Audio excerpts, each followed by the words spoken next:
I'm so lonely. I'm so lonely. Obviously, I have no boyfriend and I'm very sexually frustrated. I'm very lonely. I'm 21. I have no friends. I have no partner. I don't know if anybody can relate to this, but that feeling when you feel like you're alone and it can't get any lonelier than this, bro. I just had like the craziest, saddest thought.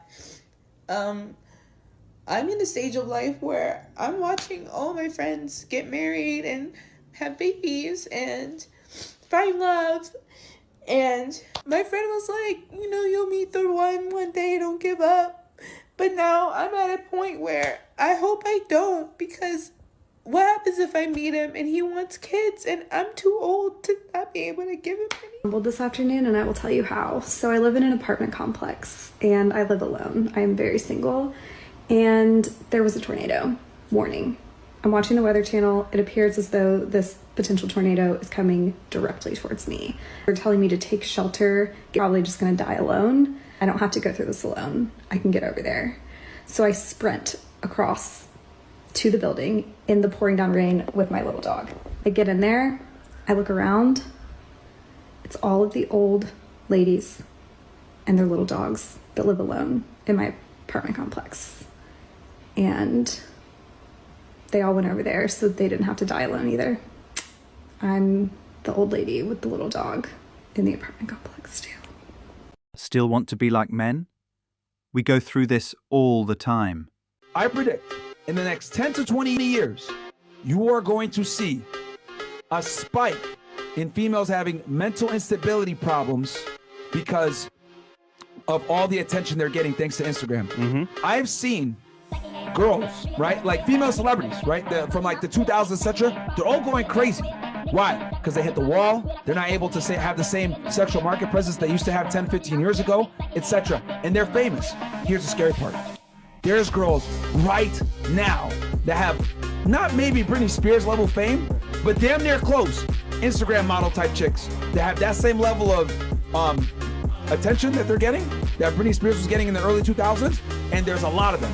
So you're gonna see a bunch of chicks going crazy like Britney Spears, because a lot of girls are getting Britney Spears level type attention today thanks to social media. So y'all are gonna see a bunch of girls acting crazy like that.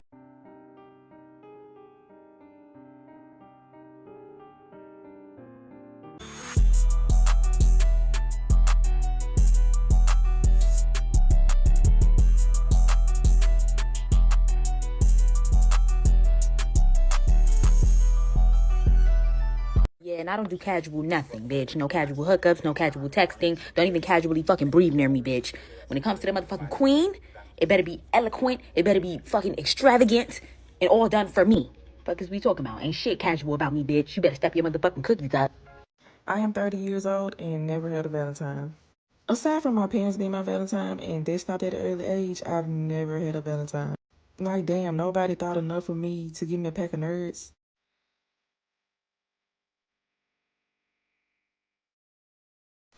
Nobody thought enough of me to give me some flowers. God forbid somebody think enough of me to do the whole hotel, rose petal, candle lit scenario.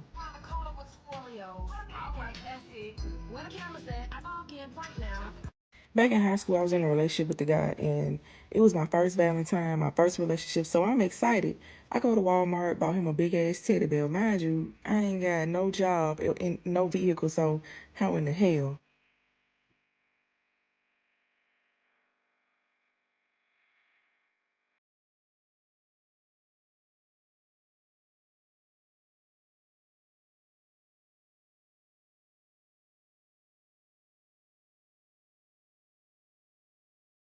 Anyway, just imagine a 17-year-old on a bus with a big-ass teddy bear. You the only person with a big-ass teddy bear on the bus. Just to get off the bus and this man say, oh, I didn't know we was buying each other gifts because we didn't discuss it.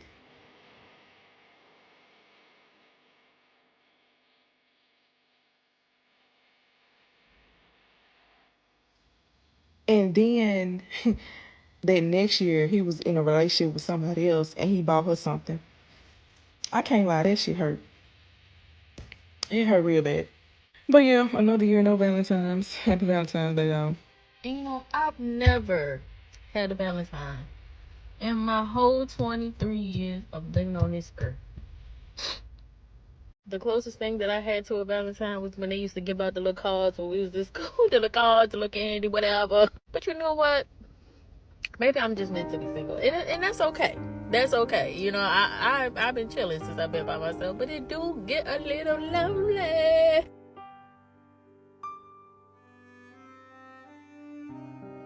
Well, well, if it isn't the consequences of their own damn actions. Strong, independent women can thrive without male validation. Let's do Bumble, starting with you. You gonna say yes or no? No. No. No. No. No. The tongue out is crazy. No. No. No. No. No.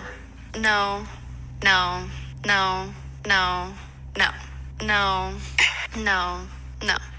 No. He goes through literally 100 dudes, and she says no on every single one of them.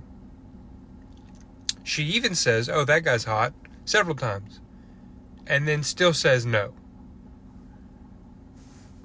And it's like, where are your standards at? Like, are you looking for Jesus Christ himself? Like, what do you think you're going to get off of a dating app? I've said this before and I'll say it again. I don't think there's a male loneliness epidemic. I think there is a female loneliness epidemic. Because y'all are lonely and miserable because your standards are so crazy high. Like going through 100 people and not swiping right on any of them. Not only not swiping right on any of them, she didn't even like say, oh, let me see some more of that person. She said, oh, he's hot, but no. Oh, he's hot, but no.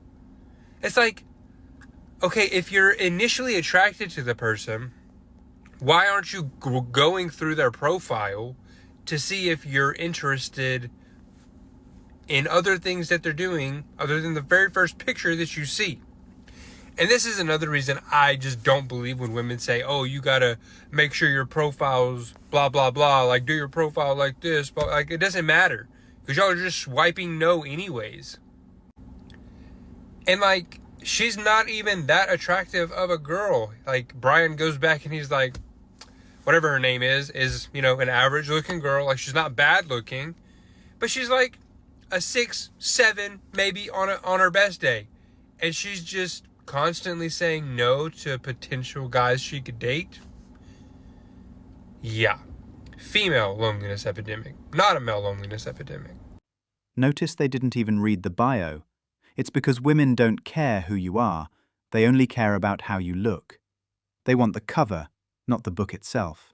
The time I love being single. I am very comfortable being single, but tonight I hung out with friends and I had a great time, and then I was driving home and I started feeling this like wave of depression and anxiety, and I wasn't really sure what it was related to or where it was stemming from. And then I got home and I felt like just so sad and lonely. And I walked into my empty apartment and I thought,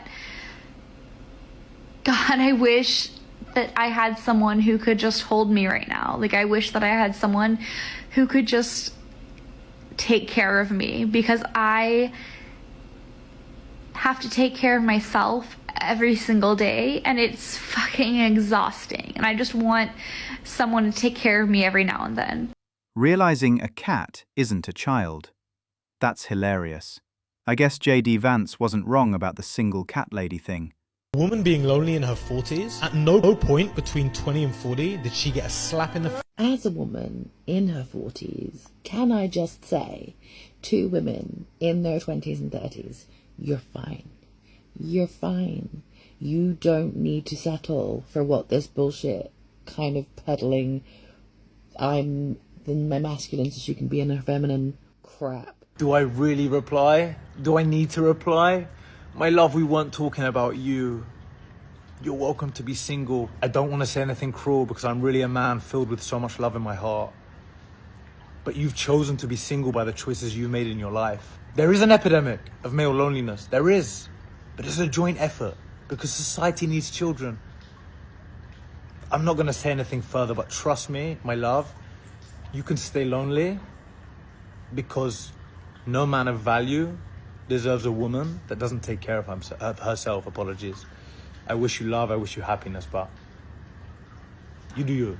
You continue to do you. We're happy without you for society. We need healthy humans that strive to reproduce, do good with themselves, and then do better for other people. This really was a treat to sore eyes. I'm just so fucking lonely. I don't think I ever expected being in a situation where I am actively trying to make connections and not being able to do so. That is strange, and that feels like a product of age. It feels like there are so many people who have friends that they carried in from other phases of life, or who they found circumstantially in a very specific phase of life. I'm not finding other people who are 40 who are looking for fresh, brand new, from scratch, deep connections, new friends from square one. And it has been absolutely brutal. I'm 40 years old. I'm gonna be 41 in October, and I have never felt this lonely in my life. And I certainly never expected that at 40 is when I would feel this level of loneliness. Some of that, of course, is just moving to a new city and being literally in a place where I don't have friends. That is certainly an actual piece. But it has been one of the most demoralizing, discouraging, just depressing seasons of my life. It has been really, really hard. So if you have tips on how to make friends at 40 years old, especially in a new city, please let me know. I've done the apps. I've been on Bumble BFF. I've been on forums. I've joined several really big Discord servers of local girls. I've tried to go to meetups. I've gone out to happy hours. I've joined a couple clubs. Like, I am literally doing all the things that I can think to do. But here I am, feeling so sure that there's like a person nearby who could be my DC person, but I just can't find her. So. Sorry to burst your bubble, but friends don't love each other unconditionally. They don't stick through thick or thin. It's only your partner, which you don't have.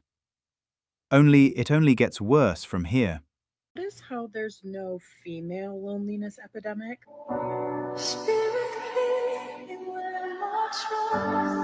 We're like going back to school and becoming the most educated we've ever been in all of history.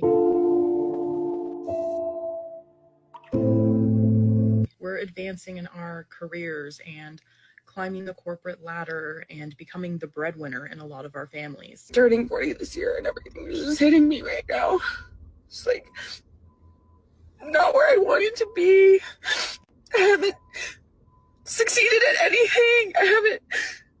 God, have I even tried? Like, I don't even know anymore. I don't know how to do anything. I don't know how to cope with anything. We're traveling with our friends and taking Pilates classes and learning how to cook or sew or paint. I'm telling you, that singleness only hits you at night. When you ripping and running throughout the day, when you at work, when you whatever extracurricular activities, when you doing hobbies, when you at the gym, you don't even care about being single. That's not even on your mind. But when you pull up to the house at night and you get in that bed alone, that's when you be like, I really wish. We are developing ourselves and strengthening our bonds with other women. Still on my mind, and we build it up.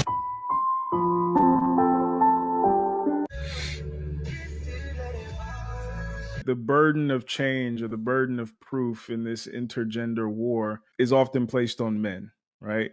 And the evidence in part is a lot of men are lonely. They're suffering from a loneliness epidemic. Y'all need us. We don't need you. We have our friends. We have our activities, our groups, et cetera, et cetera. And you don't get the other side of the narrative where, no, they're lonely too. It's just easier for them to not appear that way. The branding is better, right? But the company is also failing. I saw the way that they cheered, many of them, when Kevin Samuels died. Our replacement rate is so bad. And so many men are opting out of relationships, not even trying to get married. Women are now having to decide if they're just going to have children by themselves or not at all. We have a lot of people that are heading towards becoming genetic dead ends that have made it to this point in history. And I'm talking about females. There was always a smaller percentage of men that were always able to reproduce in comparison to women. And this is the first time in Western countries where such a large demographic of women are in danger of not reproducing. I know when the stats are saying that they're using antidepressant and antipsychotics more than probably potentially ever before. I don't care what social media trends are saying. I'm looking at the data that's saying you not taking antidepressants and antipsychotics because you're happy, because everything's going well. Most of y'all are complaining about how much you have to work when this is what you signed up for, not knowing that you have to keep working until your situation change. When we choose to speak on these things, we know that time is the ultimate teacher. There's just men that's telling you the truth and they're saying it in a way because they get genuine enjoyment out of you all finding this out after the fact and being humiliated. And then there's actual men that care about the state of the community and the relationship between men and women and want us very quickly to grow up and realize if y'all don't get out of the superficial stuff, if you don't get out of your ego, if you don't stop displaying a lot of the narcissistic traits that you're projecting and claiming onto everybody else, and if you don't realize that if you're the common denominator in all your failed relationships, there's clearly something you're doing wrong and you need to change.